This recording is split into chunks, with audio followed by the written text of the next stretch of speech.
Selamat berjumpa kembali semuanya yang sedang minum kopi tubruk buatan Bude Yanti tercinta. Sekarang kita kembali diperlihatkan dengan Xiao Yan yang pada saat ini masih mengenang kebersamaan bersama dengan tim Fearless di Xiao Mansion. Setelah sekian lama Xiao Yan pada akhirnya menarik nafas panjang dan emosi di matanya berangsur-angsur menghilang.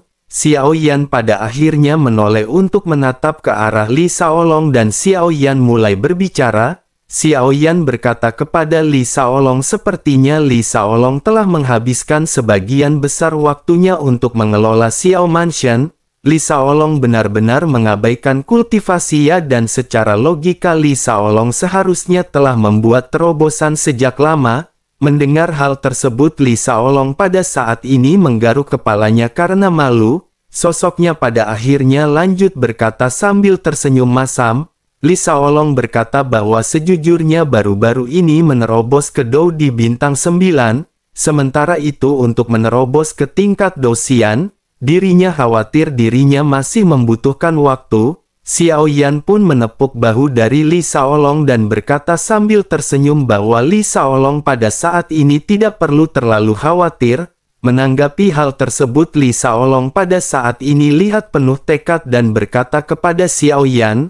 Li Shaolong menjelaskan bahwa jika Li Shaolong diizinkan sejujurnya dirinya ingin bertempur berdampingan dengan Tuan Muda Xiao Yan. Harus dikatakan bahwa selama menjalani kehidupan yang nyaman dirinya benar-benar merasa bosan. Mendengar apa yang dikatakan oleh Li Shaolong, Xiao Yan segera berkata bahwa Li Shaolong tidak perlu ikut dengan Xiao Yan. Namun meskipun begitu Li Shaolong bisa mencoba untuk menghentikan manajemen dari Xiao Mansion dan keluar dari kota Juxi. Benua Doudi ini juga sangat besar dan masih memiliki banyak tantangan. Selain itu setidaknya tempat ini ribuan kali lebih aman daripada di dunia luar. Li Shaolong pun hanya mengangguk dan tidak membantah apa yang pada saat ini dikatakan oleh Xiao Yan. Bersamaan dengan hal tersebut pada saat ini terdengar langkah kaki yang tergesa-gesa datang dari kejauhan. Xiao Yan pun seketika menoleh dan sosok ini adalah sosok dari Qian Lao. Qian Lao pada saat ini langsung menangkupkan tangannya ke arah Xiao Yan dan Xiao Yan sedikit mengangguk.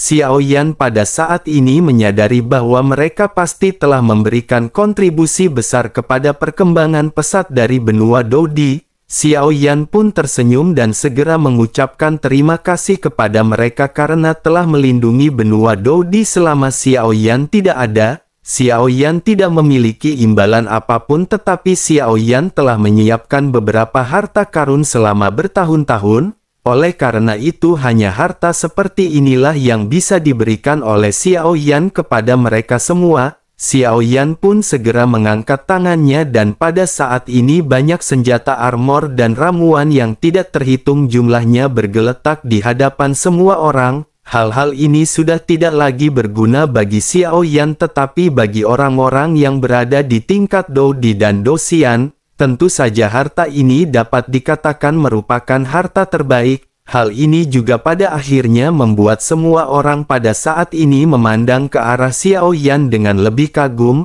Sementara itu di sisi lain Qian Lao pada saat ini kembali berterima kasih kepada Xiao Yan. Sosoknya lanjut berkata karena Tuan Xiao Yan pada saat ini telah kembali oleh karena itu secara alami akan diserahkan kepada pengaturan dari Tuan Muda Xiao Yan. Di bawah kepemimpinan dari Tuan Muda Xiao Yan benua Doudi pada saat berikutnya benar-benar akan menjadi lebih makmur. Mendengar hal tersebut Xiao Yan pada saat ini hanya sedikit tersenyum. Bersamaan dengan hal itu Xiao Yan juga teringat para penjaga di kota Juxi yang sangat ketat ketika pertama kali Xiao Yan bertemu. Xiao Yan pada akhirnya menganggukkan kepalanya dan berkata bahwa Xiao Yan benar-benar tidak bisa mengurusi hal seperti ini. Jika berkaitan dengan manajemen seperti itu Xiao Yan mungkin tidak akan sebaikan Qian Lao. Namun pada saat ini Xiao Yan sejujurnya ingin tahu apakah mereka pernah menemukan keberadaan orang-orang dari alam Dewa Darah. Qian Lao pada akhirnya menjelaskan bahwa alam Dewa Darah tidak pernah datang kembali ke benua Doudi, tetapi pada saat sebelumnya ada bahtera yang telah muncul. bahtera ini berbeda dengan bahtera yang dimiliki oleh orang-orang dari alam Dewa Darah. Mereka juga tidak melancarkan serangan terhadap orang-orang di benua Doudi. Namun meskipun begitu mereka telah mencuri sejumlah besar sumber daya di Lautan Emas. Mendengar hal tersebut Xiao Yan pun mengerutkan kening dan hal tersebut membuat Qian Lao pada saat ini panik. Sosoknya pada akhirnya kembali berkata kepada Xiao Yan bahwa dirinya berharap Tuan akan memaafkan Qian Lao. Sejujurnya demi solusi jangka panjang Qian Lao memilih untuk bersabar sehingga tidak adanya perang. Qian Lao pada saat ini benar-benar mengeluarkan keringat dingin dan dirinya benar-benar takut dihukum oleh Xiao Yan. Sementara itu Xiao Yan pada akhirnya memandang ke arah Qian Lao yang terlihat sedikit gugup. Xiao Yan pun lanjut berkata dengan lembut bahwa Qian Lao pada saat ini tidak perlu menyalahkan dirinya sendiri. Terlebih lagi kesabaran memang merupakan pilihan yang lebih baik di dalam situasi yang seperti itu. Selain itu jika seseorang telah merampok energi dari benua Doudi maka pada saat ini mereka hanya perlu merampoknya kembali. Qian Lao seketika terkejut mendengar Xiao Yan yang berbicara dengan penuh dominasi. Qian Lao pada saat-saat ini teringat masa lalu di mana kelompok Qian Lao telah dibangkitkan oleh Xiao Yan dari gua di tempat terlarang dari klan iblis. Di antara kelompok ini Qian Lao merupakan orang yang terkuat. Namun pada akhirnya pada saat ini sosok Xiao Yan tampaknya benar-benar telah melampaui kekuatan yang dimiliki oleh Qian Lao. Sementara itu di sisi lain Xiao Yan pada saat ini masih terus bertanya kepada Qian Lao. Xiao Yan bertanya apakah Qian Lao telah menggambar penampakan dari bahtera ini. Apakah Qian Lao juga mengetahui ciri-ciri yang dimiliki oleh bahtera tersebut? Qian Lao pada saat ini segera mengeluarkan gulungan dan segera menyerahkannya kepada Xiao Yan. Setelah Xiao Yan memindahi gulungan tersebut Xiao Yan melihat adanya kata S yang tertulis di bahtera ini. Xiao Yan pada akhirnya dengan cepat menyerahkan gulungan tersebut kepada Ding Yue. Dengan menggunakan kompas bintang dari Fearless Art, mereka akan bisa mengetahui langit berbintang di sekitar. Ding Yue juga pada saat ini mengangguk dan setelah mengambil gambar tersebut, Ding Yue mulai mencari ruang yang sesuai yang berada di sekitar. Sementara itu bersamaan dengan mereka yang sedikit berbincang-bincang langkah kaki tergesa-gesa kembali terdengar. Sebelum adanya sosok yang datang pada saat ini suara terdengar terlebih dahulu. Suara tersebut berkata bahwa Xiao Yan benar-benar tidak memberi kabar bahwa Xiao Yan akan kembali. Xiao Yan pun seketika menoleh ke arah sumber suara dan melihat sesosok yang berjalan di kejauhan. Sosok ini tidak lain dan tidak bukan adalah saudara laki-lakinya yakni King Haoran. Xiao Yan seketika menangkupkan tinjunya dan menyapa King Haoran yang pada akhirnya sampai di hadapan Xiao Yan. Melihat Xiao Yan yang hendak membungkuk King Haoran pada saat ini melangkah maju untuk mencegah Xiao Yan. Begitu Xiao Yan pada saat ini mengangkat kepalanya dan menatap ke arah King Haoran mata Xiao Yan terlihat sudah memerah. King Haoran pun merasa sedikit haru dan bertanya apa yang terjadi kepada Xiao Yan. Mereka sudah lama sekali tidak bertemu dan mungkinkah Xiao Yan ingin menangis begitu melihat saudara tertuanya. King Haoran pada saat ini tersenyum sementara Xiao Yan pada saat ini terlihat semakin sedih. Senyum King Haoran pun tiba-tiba berhenti dan dirinya pada saat ini segera menyadari sesuatu. King Haoran pada akhirnya menoleh ke belakang Xiao Yan dan langsung bertanya di manakah King Mu'er. Xiao Yan pada akhirnya mengangkat kembali kepalanya dan menahan air mata yang hendak jatuh di pipinya. Xiao Yan berusaha untuk menjelaskan bahwa dalam pertempuran semua orang telah mati termasuk dengan Xiao Yan. Setelah selesai berbicara Xiao Yan pada saat ini tidak lagi bisa memberikan penjelasan kepada King Haoran. Xiao Yan pada saat ini juga merasa sangat menyesal karena Xiao Yan telah berjanji untuk melindungi King Mu'er. Tetapi sekarang pada akhirnya kenyataannya Xiao Yan benar-benar mengecewakan King Haoran. Sementara itu pupil mata dari King Haoran pada saat ini tiba-tiba menyusut dan tubuhnya tiba-tiba bergetar. Tanpa sadar King Haoran dengan penuh ketidakpercayaan bertanya mungkinkah semuanya telah mati? Xiao Yan pada saat ini masih terdiam sebelum akhirnya Xiao Yan segera menarik nafas dan berkata agar saudara King Haoran jangan khawatir, apapun yang terjadi Xiao Yan akan menarik mereka keluar dari dunia bawah, bahkan jika mereka mati, Xiao Yan akan menarik mereka menuju kebangkitan dari kematian. King Haoran pada saat ini benar-benar merasa lemas ketika mendengar bahwa semua orang telah mati. Terlebih lagi King Haoran juga pada saat ini benar-benar masih asing dengan istilah menarik menuju kebangkitan dari kematian. Bagaimanapun Xiao Yan pada saat ini juga masih belum bisa memastikan detail spesifik mengenai hal ini. Oleh karena itu pada saat ini King Haoran masih bertanya-tanya bagaimana situasi yang dialami oleh orang-orang dari tim Fearless. King Haoran pun menghela nafas tetapi pada saat ini King Haoran benar-benar masih penuh percaya diri terhadap Xiao Yan. King Haoran pada akhirnya segera bertanya kepada Xiao Yan berapa yakinkah Xiao Yan bisa melakukan hal tersebut. Xiao Yan dengan tegas pada akhirnya berkata bahwa memiliki keyakinan 100%. King Haoran pun sedikit merenung dan menatap ke arah Xiao Yan untuk waktu sesaat. Setelah hening sejenak pada akhirnya King Haoran segera berkata bahwa dirinya percaya kepada Xiao Yan. King Haoran pada saat ini tahu bahwa Xiao Yan juga sangat tersiksa di dalam hatinya. Oleh karena itu King Haoran juga pada saat ini berusaha untuk memaksakan senyum dan segera mengalihkan topik pembicaraan. Bersamaan dengan hal tersebut pada saat ini sebuah suara kembali datang dari kejauhan. Zhen Bufan dan Yao Aotian dari klan Yao datang berkunjung atas inisiatif mereka sendiri.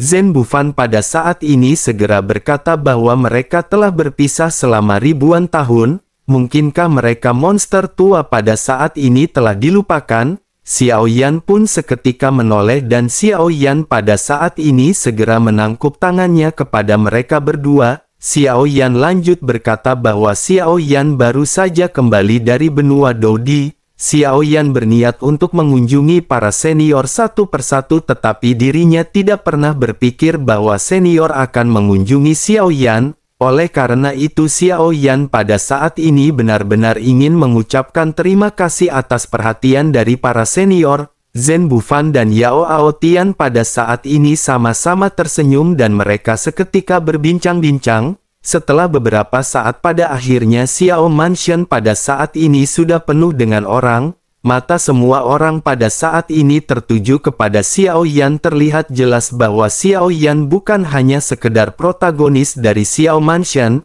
Xiao Yan juga merupakan protagonis dari seluruh benua Dodi. Semua orang pada saat ini berbincang-bincang mengungkapkan kerinduan kepada Xiao Yan. Hampir semua teman dari Xiao Yan pada saat ini telah datang, mereka minum-minum santai sambil berbincang-bincang dan tertawa terbahak-bahak. Pada akhirnya setelah cukup lama sorak-sorak pada saat ini mulai berangsur-angsur menjadi semakin tenang. Jumlah pengunjung juga berangsur-angsur berkurang hingga pada akhirnya Xiao Mansion kembali ke keadaan normal. Xiao Yan juga pada saat ini menghela nafas sebelum akhirnya Xiao Yan pada saat ini segera menyadari sesuatu. Semenjak Xiao Yan datang ke B2 Dodi dan ke Xiao Mansion, Xiao Yan masih belum menemukan keberadaan dari Yao Lao. Xiao Yan pada akhirnya bergumam sepertinya semua orang telah berada di sini bersama dengan Xiao Yan. Tetapi mengapa pada saat sebelumnya Xiao Yan benar-benar masih belum bisa melihat gurunya? Setelah selesai berbicara Xiao Yan pun berniat untuk pergi. Melihat hal tersebut Li Shaolong pun segera bertanya kemanakah Tuan Muda Xiao Yan akan pergi. Xiao Yan segera menjelaskan bahwa Xiao Yan pada saat ini ingin mencari gurunya. Li Shaolong pada saat ini menganggukkan kepalanya dan kembali berkata kepada Xiao Yan bahwa dirinya akan memberitahu Tuan Muda Xiao Yan. Guru Tuan Muda Xiao Yan pada saat ini sedang membawa anak-anaknya pergi berkeliling benua Dodi. Dirinya telah melakukan hal ini beberapa dekade yang lalu dan masih belum diketahui kapankah akan kembali. Mendengar hal tersebut Xiao Yan pada saat ini benar-benar terkejut. Xiao Yan menatap ke arah Li Shaolong dengan heran sebelum akhirnya tanpa sadar bergumam, mungkinkah lelaki tua itu memiliki anak? Xiao Yan yang selalu tenang pada saat ini benar-benar langsung berteriak keras dipenuhi keterkejutan. Sementara itu Li Shaolong juga pada saat ini sedikit tersenyum dan menganggukkan kepalanya, melihat ekspresi terkejut yang bercampur dengan senang di wajah Xiao Yan. Li Shaolong pada akhirnya kembali mulai berbicara.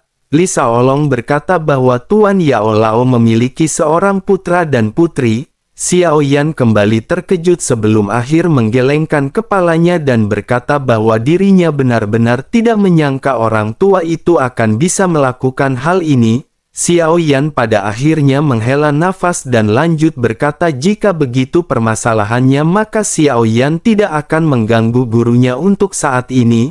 Sepertinya sudah waktunya bagi Xiao Yan untuk mencari keberadaan dari istri Xiao Yan.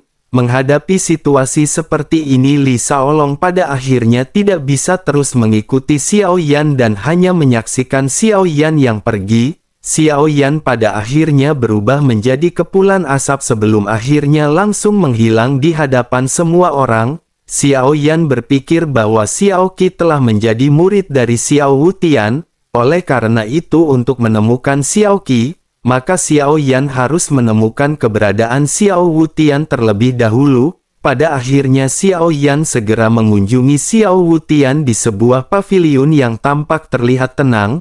Xiao Wutian yang pada saat ini sedang santai juga segera menyadari keberadaan Xiao Yan dan seketika menoleh. Xiao Wutian sedikit heran dan berkata kepada Xiao Yan mengapa Xiao Yan datang begitu cepat untuk menemuinya. Xiao Yan pun menggaruk kepalanya sebelum akhirnya Xiao Yan segera mengutarakan maksud dan tujuannya. Xiao Yan sedikit berbasa-basi dan berkata bahwa sepertinya senior Xiao Wutian terlihat sangat sibuk. Oleh karena itu sebaiknya Xiao Yan pada saat ini bertemu dengan Xiao Qi dan Xiao Yan ingin tahu keberadaan dari Xiao Qi. Mendengar apa yang dikatakan oleh Xiao Yan, Xiao Wutian pada saat ini menghela nafas dan menggelengkan kepalanya. Xiao Wutian lanjut berkata bahwa dirinya heran mengapa angin membawa Xiao Yan ke sini begitu cepat. Ternyata Xiao Yan di sini hanya untuk menemukan cinta sejatinya. Xiao Qi pada saat ini berada di ujung utara dari benua Dodi.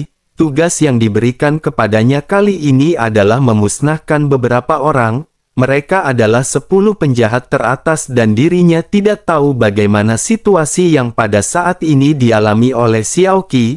Namun karena Xiao Yan datang tepat pada waktunya sebaiknya Xiao Yan pada saat ini bergegas pergi. Xiao Yan pun berhenti banyak basa-basi sebelum akhirnya menangkupkan tangannya dan Xiao Yan kembali menghilang. Xiao Yan pada saat ini teringat sosok Xiao Qi yang selalu menjadi gadis dengan temperamen yang relatif lembut. Xiao Yan pada saat ini benar-benar tidak menyangka bahwa Xiao Qi akan menjalankan misi seperti ini dari Xiao Wutian. Sementara itu di sisi lain pada saat ini di sebelah utara dari benua Dodi di tempat yang tertutup es, terlihat belasan sosok yang pada saat ini tampak sedang mencari keberadaan dari seseorang. Salah seorang di antara mereka pun segera memerintahkan agar mereka segera menemukan gadis tersebut. Gadis ini tidak akan bisa lari jauh karena dirinya telah melukainya. Seharusnya dirinya pada saat ini sedang mencari tempat untuk bisa memulihkan diri dari luka-lukanya. Belasan sosok pada akhirnya mengangguk dan pada saat ini mereka segera bergegas melakukan pencarian. Setelah beberapa saat pada akhirnya mereka pada saat ini berhasil menemukan dari sosok yang mereka cari. Sosok ini merupakan seorang wanita dengan rambut berwarna keperakan. Wanita ini tampak terlihat lemah melihat kemunculan dari sosok-sosok yang mengelilinginya. Pemimpin dari kelompok ini pada saat ini segera berkata sebaiknya si wanita pada saat ini mengalah kepadanya. Dirinya yang bernama Aleng memiliki reputasi di negerinya yang bersalju dan sebaiknya dirinya menyerah serta mengikutinya. Menanggapi hal tersebut wanita ini pun sedikit terdiam dan tidak menanggapi perkataan pria bernama Aleng. Melihat sosok wanita yang pada saat ini sama sekali tidak menanggapinya, pria bernama Aleng pun seketika menjadi semakin marah. Namun meskipun begitu dirinya benar-benar dipenuhi dengan tatapan penuh nafsu ketika melihat ke arah wanita tersebut. sosoknya segera memerintahkan prajuritnya untuk menangkap wanita ini. Mereka harus sebisa mungkin tidak melukai wanita ini. Sosok-sosok itu pun seketika mengangguk dan segera melesat mengikuti perintah dari Aleng. Sementara itu di sisi lain wanita berambut perak pada saat ini menggenggam erat pedang di tangannya. Saat berikutnya dirinya siap menyerang ke arah semua orang, tetapi begitu dirinya mengangkat tangannya, sebuah tangan pada saat ini terulur entah dari mana. Wanita berambut perak ini pun seketika terkejut dan menatap ke arah sosok yang baru saja muncul di sampingnya. Sementara itu sosok-sosok yang saat ini bergegas ke arah wanita tersebut seketika hanya bisa terdiam. Namun beberapa saat kemudian mereka benar-benar dihancurkan, bahkan tanpa terdengar suara teriakan. Belasan orang ini menghilang begitu saja dan hanya menyisakan seorang pria kurus bernama Aleng. Sementara itu pada saat ini sosok yang baru saja muncul di sebelah wanita berambut perak segera tersenyum dan mulai berbicara. Sosok tersebut berkata bahwa gaya dari Xiaoqi benar-benar sedikit berubah.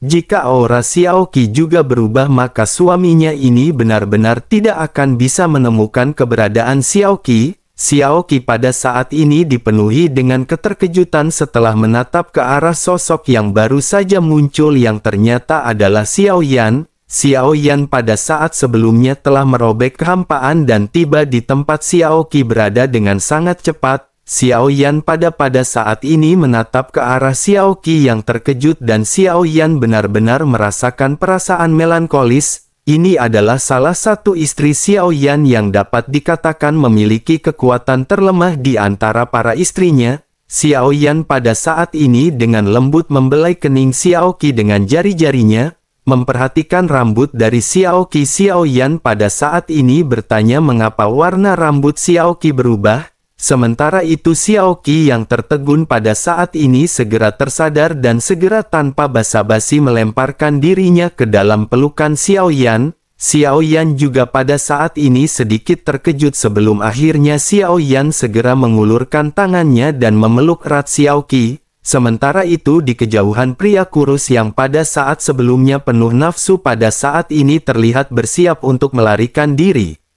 Xiaoyan yang menyadari hal tersebut juga pada saat ini segera berkata kepada Xiaoqi apakah Xiaoqi akan membunuh orang ini ataukah Xiaoyan yang akan melakukan tindakan. Mendengar hal tersebut Xiaoqi pun segera berkata kepada Xiaoyan bahwa dirinya akan menyelesaikan permasalahan ini. Xiaoqi pun segera menggerakkan tubuhnya dan saat bersamaan pria yang bernama Aleng yang telah melesat pada saat ini mengeluarkan teriakan di kejauhan. Dengan cahaya pedang yang dilesatkan oleh Xiaoqi pada saat ini kepala dari sosok tersebut benar-benar terpotong. Xiaoqi pada akhirnya segera menghela nafas dan berkata bahwa ini adalah misi yang diberikan kepadanya oleh guru.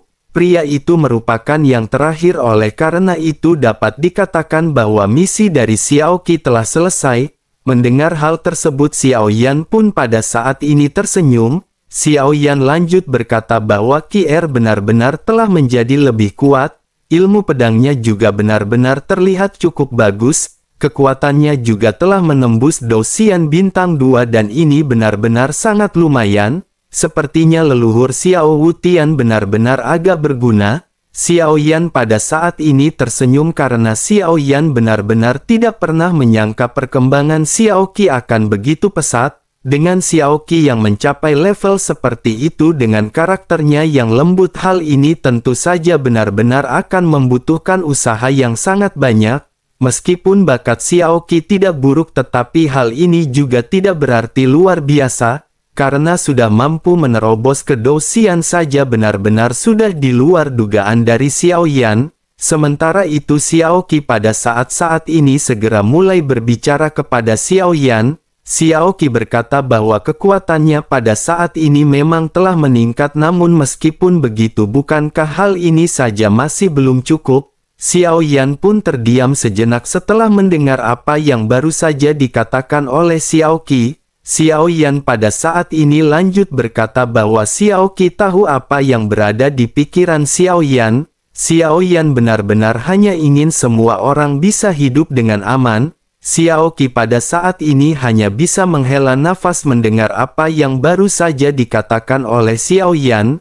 Namun bersamaan dengan hal tersebut, Xiao Qi yang merupakan gadis yang sangat perhatian dan selalu sensitif, tiba-tiba sosoknya bisa merasakan emosi batin di dalam hati Xiao Yan. Setelah mendengar nada suaranya, Xiao Qi pun mengangkat kepalanya dan menatap ke arah Xiao Yan dengan serius sebelum akhirnya bertanya apakah yang telah terjadi dengan semuanya. Xiao Yan sedikit terdiam dan Xiao Yan pada saat ini tidak ingin mengatakan yang sebenarnya kepada Xiao Qi. Sementara itu tubuh Xiao Qi pada saat ini sedikit gemetar karena Xiao Qi telah bisa menyadari hal ini. Dengan suara sedikit gemetar, Xiao Qi pada akhirnya segera berkata, "Mungkinkah Mu'er dan Zeni?" Tanpa menyelesaikan perkataannya, Xiao Qi pada saat ini terlihat tertunduk dipenuhi dengan kesedihan. Xiao Yan memiliki total 6 istri dan semuanya benar-benar terlihat sangat akur. Oleh karena itu begitu Xiao Qi merasakan hal ini, Xiao Qi benar-benar seolah-olah merasakan kehilangan. Sementara itu Xiao Yan pada saat ini segera menyadari bahwa Xiao Qi telah mengetahui semuanya. Xiao Yan pada akhirnya segera berkata bahwa Xiao Qi tidak perlu khawatir karena Xiao Yan pasti akan menemukan mereka. Xiao Qi pada saat ini hanya terdiam sementara Xiao Yan juga tidak lagi banyak berbicara. Setelah beberapa saat pada akhirnya sosok Xiao Qi segera perlahan bergumam. Xiao Qi berkata bahwa dirinya tahu ada surga di bawah gletser ini dan ada juga sumber air panas yang alami. Mungkinkah sebelum Xiao Qi bisa menyelesaikan perkataannya, dua jejak rona merah tiba-tiba muncul di pipinya. Mulut Xiao Yan juga pada saat ini terangkat menjadi senyuman sebelum akhirnya Xiao Yan berkata bahwa itu juga maksud Xiao Yan. Xiao Yan pada akhirnya melingkari lengannya dengan kuat di pinggang dari Xiao Qi. Xiao Qi juga tiba-tiba mengerang dan suara ini langsung membuat amarah dan api jahat Xiao Yan meningkat. Bahkan saat ini si Johnny yang gagah perkasa pun kembali bangkit dengan cara yang sesingkat-singkatnya. Lalu setelah itu keduanya pada akhirnya tiba-tiba menghilang dan segera bergegas menuju ke tempat yang baru saja dikatakan oleh Xiao Qi. Dalam sekejap mata keduanya pada saat ini telah sampai dengan posisi yang masih tetap sama. Xiao Yan pada saat ini melihat adanya kolam di lingkungan yang sangat dingin yang terbalut dengan kristal. Gletser di sini juga menimbulkan kabut yang seketika memenuhi ruangan. Xiao Yan pun segera bergumam bahwa mereka harus berhati-hati dan jangan sampai ada orang tua yang jahat yang memata-matai mereka. Xiao Yan pun seketika melambaikan tangannya dan pada saat ini perisai penghalang yang sangat kuat seketika terbentuk. Keduanya pada saat ini benar-benar tidak bisa lagi terlihat, terlebih lagi dengan kabut yang semakin lama semakin tebal. Sementara itu di suatu tempat di benua Doudi terlihat Xiao Wutian yang marah dan membanting piring. Xiao Wutian mengumpat sungguh itu adalah penghalang energi sialan. Sungguh sangat sial dirinya baru saja tiba di tempat yang indah sebelum akhirnya semuanya menghilang seperti jaringan wifi yang gangguan.